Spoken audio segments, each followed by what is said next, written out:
Welcome to the deep dive. So, you've brought us some really interesting stuff today, all looking at market research, how to get it right, and maybe more importantly, how not to mess it up. Mm, It kind of feels like collecting data should be simple, but these sources, well, they really shine a light on the hidden bumps in the road, the things that make the difference between actual insights and just noise. yeah, expensive noise often. Right. So today's deep dive is all about trying to untangle those complexities so we can all get a clearer picture of what actually makes market research work effectively. Exactly. And the material you shared, it covers a lot of ground, all really vital for anyone who uses market research Hmm. or pays for it. We'll kick off looking at how, well, fuzzy objectives can basically sink the whole ship. Okay. Then we'll get into bias, how it can sort of subtly warp results without us even realizing. Sneaky. Totally. Data quality obviously is huge. We'll unpack what that really looks like. Then there's the tech side. Relying too much on it can cause its own headaches. Hmm. We'll touch on those hidden costs that often bite you later. And finally, how to make sure all this work actually gives you something useful, something actionable for making decisions. Sounds like a full agenda, a really comprehensive look. Yeah, hopefully it gives a solid picture of what you need to watch out for. Okay, let's unpack this then. Starting with something that sounds, well, almost too obvious. Having a plan. Your sources suggest a lot of research projects kind of stumble right at the start because the planning wasn't sharp enough, like a domino effect. Absolutely, that's a great way to put it. The data, it consistently shows when your research goals aren't crystal clear, when the questions are kind of vague, the info you get back is almost certainly going to be off target.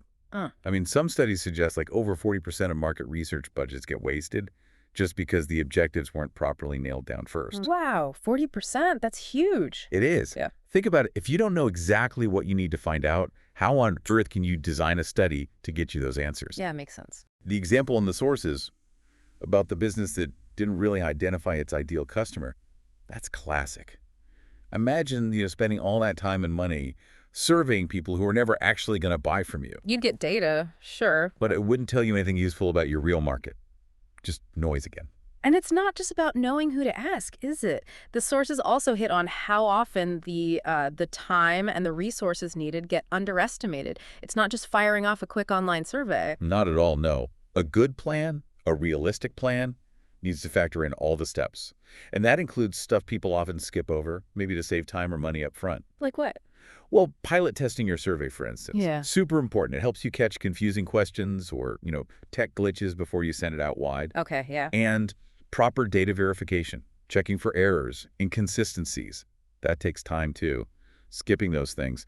It seems cheaper initially, but it can cause massive headaches later with how reliable your findings actually are. The material points out that skimping on data cleaning and proper analysis is, well, it's a common pitfall. You end up with patchy info, maybe even draw the wrong conclusions. So it really sounds like a detailed plan isn't just like a nice to have, it's the bedrock. Everything else rests on it. That's it exactly. Clear goals, realistic timelines, proper resources. Mm. They're the unsung heroes here. They make it all work. Precisely. You're setting the stage for success from the get-go, making sure your research is focused, strategic, and actually answers your business questions. Okay, moving on then. Bias. This one feels really tricky because it can just sort of creep in, right, without you even noticing. It is subtle, definitely, but wow, the impact it can have on whether your findings are actually valid. It can be huge. How so? Well, the material shows pretty clearly how just the way you word a question in a survey can nudge people towards certain answers. It subtly influences them. Ah, leading questions. Exactly. Behavioral economics tells us this again and again. Tiny wording changes can seriously affect responses.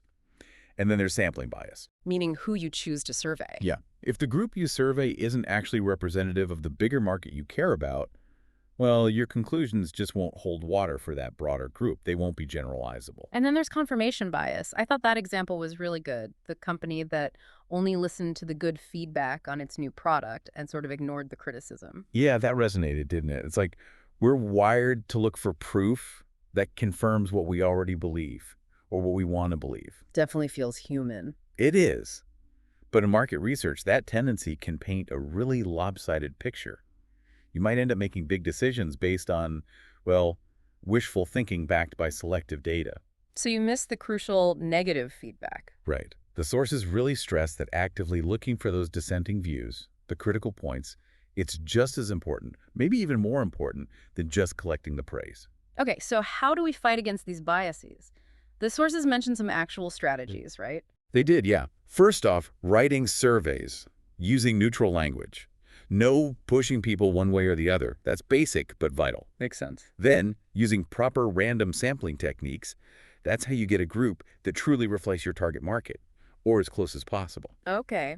And statistical adjustments sounds a bit technical, maybe, Yeah, a little. but it just means researchers have ways, after collecting the data, to tweak things mathematically, to account for any slight imbalances in the sample, like maybe too few young people responded, so they adjust to make the final results better reflect the overall population's demographics, like weighting.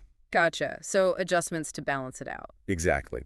And crucially, the material also talks about training, making sure the research teams themselves are aware of all these different biases and are actively trying to minimize them throughout the whole process. Awareness is key then. Definitely. You can't fix what you don't recognize. Okay, let's shift gears to data quality. Seems obvious, good research needs good data, but your sources really dig into what good data means and the risks of using, well, not so good data. Yeah, the sources are super clear. Your insights are only ever as solid as the data underpinning them. It's like trying to build a house on shaky foundations. Right, it won't stand up. Exactly. Hmm. And poor quality data can show up in lots of ways. The material lists things like using data sets that are just plain old. They don't reflect today's market anymore. Or incomplete surveys. Yep, missing answers, crucial bits just not there, or even simple data entry mistakes, typos, processing errors, they all degrade the quality. That example about relying on secondary data, like data someone else collected without checking it properly and then making bad forecasts, that seemed like a big warning sign. It really is. Yeah. Just because some data is out there, maybe even publicly available, doesn't mean it's accurate for your needs or even collected well in the first place. You got to kick the tires. You absolutely do.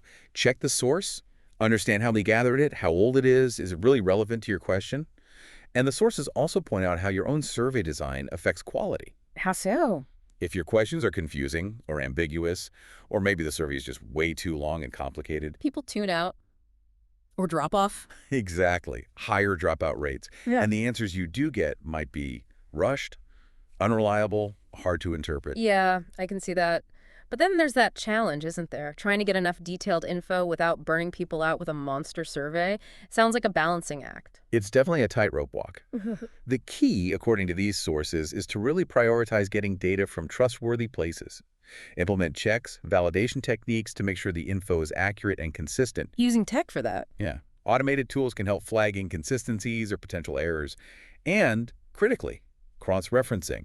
Don't rely on just one source. Look at multiple, independent data points to see if the story holds up. That builds confidence. Okay, that makes sense. Using multiple angles. Right. It adds robustness to your findings. Let's talk tech. Technology has obviously changed the game in market research. Amazing tools out there. But your sources also warn about leaning on it too heavily. That's a really good summary. Tech offers huge gains in speed, scale, but the materials caution against trusting automated systems blindly without a good dose of human judgment. Like the AI sentiment analysis example, misreading nuances. Exactly. That really hits the nail on the head. AI can spot patterns, sure, but understanding subtle language, sarcasm, cultural context, algorithms often struggle with that depth of human understanding. Especially across different cultures or languages, I imagine. For sure. And another point raised is about those generic sort of off-the-shelf software tools. What's the issue there? Well, they can be super convenient, but they might not be tailored enough for very specific niche markets or if you have really unique research goals. It's like trying to use a standard wrench on a specialized bolt. Might not fit properly? Need a custom approach sometimes. Precisely. And relying too much on the automation, it can sometimes mean less human eyeballs on the actual analysis. Which means you might miss things. Yeah, the sources flag that risk. Overlooking subtle errors, weird anomalies in the data, because maybe no expert actually reviewed the automated outputs closely enough. So the sweet spot seems to be blending tech with human smarts. That's the recommendation. Integrate them thoughtfully. Regularly check the tools you're using, customize methods when needed, and crucially, make sure experienced analysts are involved in looking at the results, adding that layer of interpretation and common sense. Using tech as a powerful assistant, not the boss. You got it. Harness the efficiency, but keep human intelligence and critical thinking firmly in the loop to ensure accuracy and relevance. Okay, let's shift to something that can really sneak up on you. Hidden costs. Yeah. It's obviously more than just paying for the survey software or renting a room for a focus group. Oh, absolutely. The sources do a good job laying out some of those costs that aren't always obvious up front but can really mount up. So, Well, think about training. Getting your own staff skilled enough to do good research takes time and money. Or, alternatively, hiring outside experts, that can be a significant cost, especially for smaller businesses, SMEs. right. Expertise isn't cheap. And then there's data management, storing the data securely, making sure you comply with privacy rules like GDPR or CCPA. Those aren't trivial costs, especially with large or sensitive data sets. Yeah, data security is a big deal now. And maybe the biggest hidden cost, though it's hard to put a number on it initially, is the cost of making bad decisions because your research was flawed. Ah, the consequences, like that product launch failure example. Mhm. That could cost millions, damage the brand. That's the ultimate hidden cost, isn't it? Investing in research that cuts corners might seem cheaper, Yeah. but if it leads you down the wrong strategic path, bang, the long-term cost can dwarf the initial savings. So what's the advice then? The sources suggest doing a really thorough cost-benefit analysis from the start. Build in some buffer, some contingency funding, because research rarely goes exactly to plan. Expect the unexpected. Kind of. And explore potentially cheaper options, where it makes sense, maybe using open source analysis tools or leveraging good quality public data before commissioning expensive primary research. It's about looking at the whole investment picture, not just the sticker price. Okay, ethics. This feels important, but maybe sometimes overlooked in the rush. Critically important, and yes, sometimes overlooked. Mm. The sources really stress this. It's not just about getting data, it's about how you get it. Like getting proper consent. Absolutely. Yeah. Collecting personal data without explicit informed consent. That's not just unethical, it carries real legal risks now, Right. and it can destroy consumer trust if it comes out. Yeah, trust is hard to win back. Definitely. And things like shady competitive intelligence practices, if those kinds of covert methods get exposed, the reputational damage can be severe. So transparency is key. Transparency and compliance. Yeah. Following data protection laws like GDPR, CCPA, whatever applies, being upfront with respondents about what you're collecting and why. Informed consent. Exactly. And then protecting the data you do collect. Yeah. Robust security measures like encryption, controlling who has access. It's all part of the ethical responsibility. Oh, okay. Brings us to the finish line, sort of. Making it all mean something. Actionable insights. Because all the planning, data, analysis, it's kind of pointless if it just sits in a report, right? Absolutely. That's the whole point of the exercise. The sources really hammer this home.